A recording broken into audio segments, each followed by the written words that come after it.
20 years later, I should still be able to buy the camel.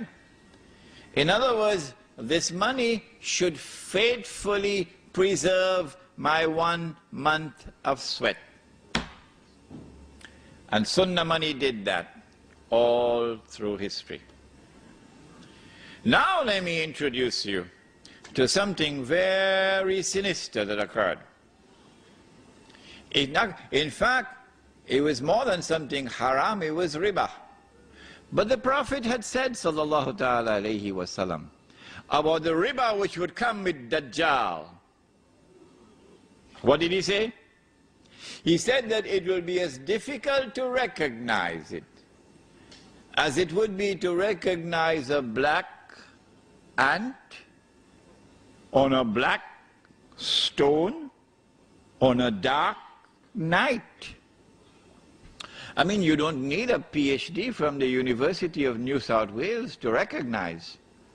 The only man who can see that ant, the black ant, on the black stone, on the dark night, is the one who has some light. You don't need a PhD to understand that. Huh? Nobody else can recognize it. Nobody else, not even a PhD from Al-Azhar University. You cannot recognize it unless you have Noor. And guess what? It isn't sold in the stock market. Noor. يَهْدِ اللَّهُ لِنُورِهِ مَنْ يَشَاءُ. Allah guides to His Noor whomsoever Allah wishes to guide. Suddenly, strangely, something happened. Europe is empowered with a power which the rest of the world combined cannot match. If you think this happened by accident, you should go and buy a house in Disneyland. Yes, that's where you should go and live. Europe is empowered for the first time in its history with a power which the rest of the world combined cannot match. And Europe uses that power to attack the rest of the world and colonize it. If you think that happened by accident, go and live in Disneyland. When Europe colonized, it was something very sinister going on. It was made even more sinister because suddenly one day Europe started to withdraw. They call it decolonization. And as Europe decolonized, the natives now, they have something that they call, I don't know if you heard about it, independence. Huh? Independence. And they have a flag, and they have a national anthem, huh? And they have a hodgepodge of an army and so on. And then sometime in the middle of the night, they would have the lowering of the flag and the raising of the flag, and they'll be dancing and so on. And they say, we've got freedom. But the European will be hiding behind a mango tree and laughing his belly out. Look at these one-eyed fools. They think they have got freedom, that they drove Europe out. No, Europe withdrew for tactical and strategic reasons.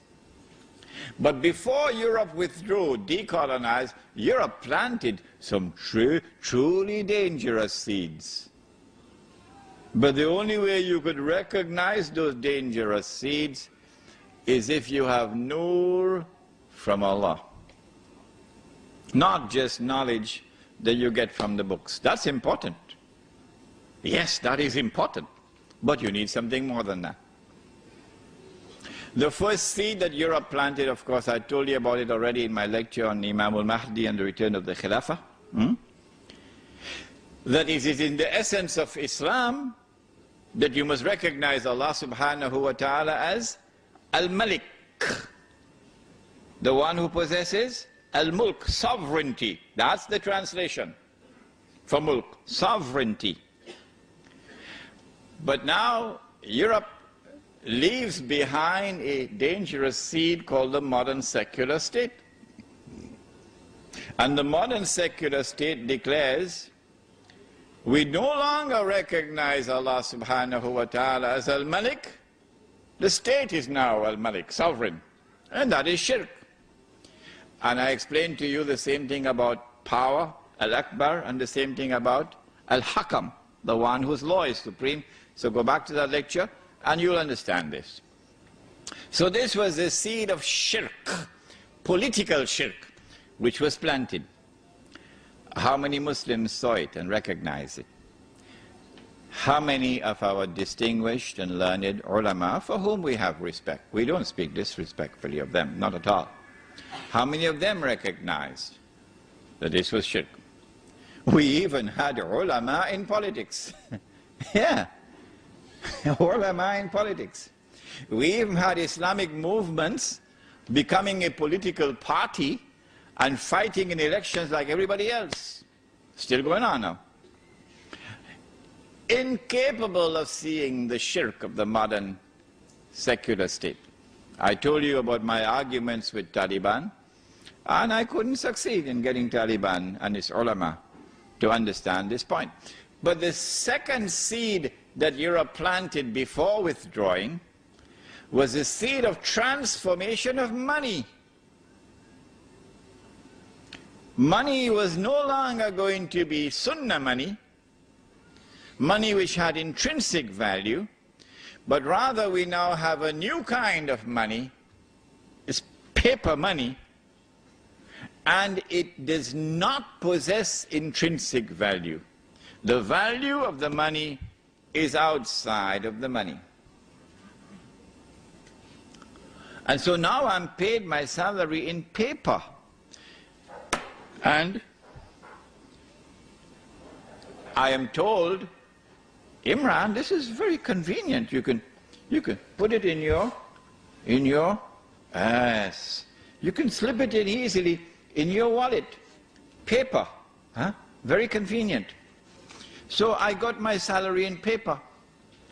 It could buy a camel. Took it home, gave it to my wife, put it away. 5 years later, take it out, can't buy a camel anymore, can only buy a donkey now.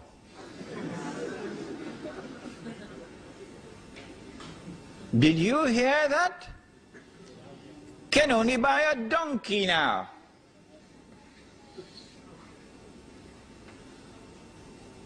My 1 month of sweat is now reduced.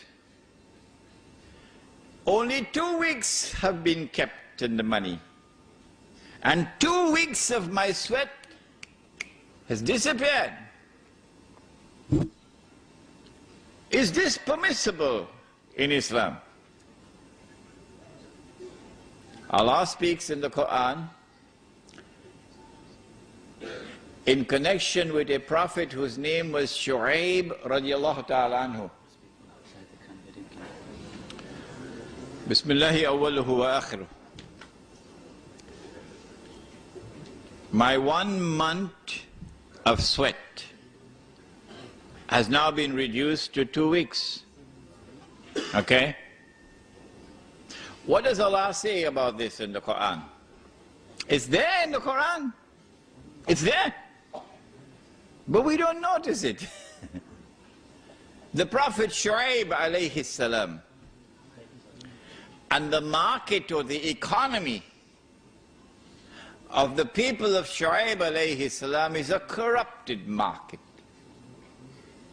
There's a lot of ripping off going on in this market.